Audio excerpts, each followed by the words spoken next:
Hi everybody, I'm Sunny from Iran. Today we are going to speak about part 1 speaking essentials in the IELTS test.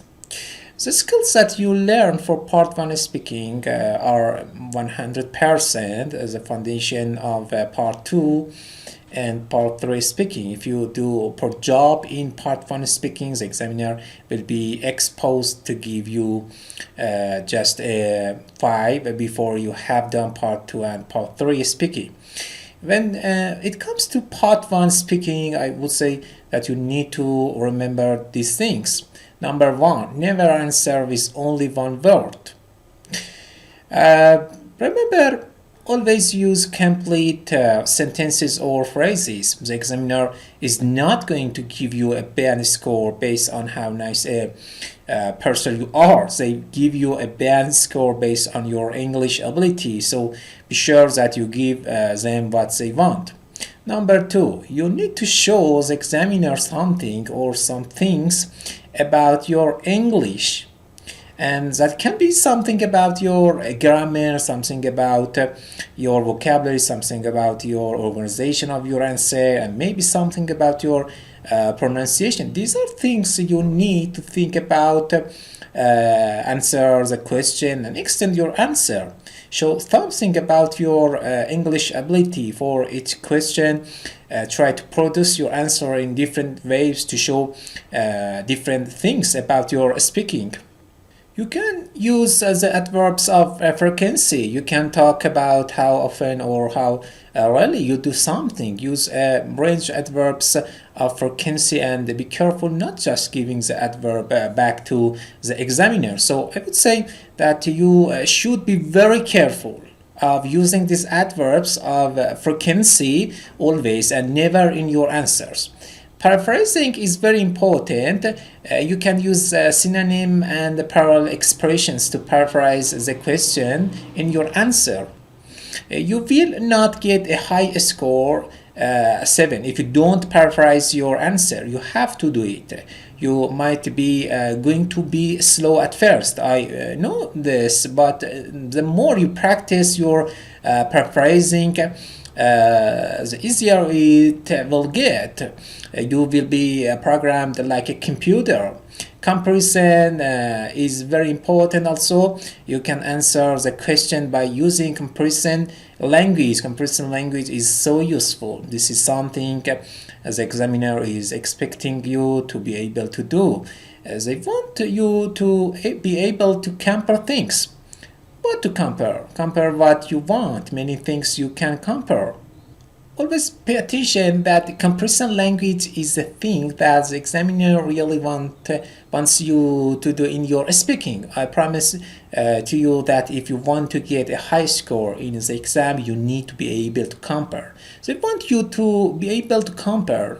Try to give extra information by using relative clauses, extremely flexible. We use relative clauses for part 1, part 2, part 3 speaking, and even for task 1 and task 2 writing. Okay. Number 3, is the question about you or the question about other people. How is the grammar in the answer? The grammar is great. How is the vocabulary? The vocabulary is great. Unfortunately, I don't know if you don't understand the question or if you don't have the ability to answer in a proper way because you lack English skills. The examiner asked the question about you and you answered the question about people in general. That's a problem. Be sure you got it. Number 4, is the question open or closed? Closed questions are the ones that you can answer with yes or no or it depends. Open question are the ones that you do not answer with yes or no or it depends. This is a big difference because if they ask you about a closed question, you will give a yes/no answer. Number 5, start and end your answer with confidence. Answer the question, show something or something about your English ability and stop talking and let's ask you another question. Do not make your part 1 speaking answers too long. Don't do it. The examiner will get frustrated. They have questions that are designed to get different responses from you. So please well prepare and focus on how to answer different types of IELTS questions. Plan and practice ways to answer questions clearly and fluently. Be specific about what you are studying, focus on something, and practice regularly. Then, in the exam, be disciplined and stick with your plan. Know what you want to say and how you want to say it. Then you will easily get a high score in your part 1. Number 6, develop good habits.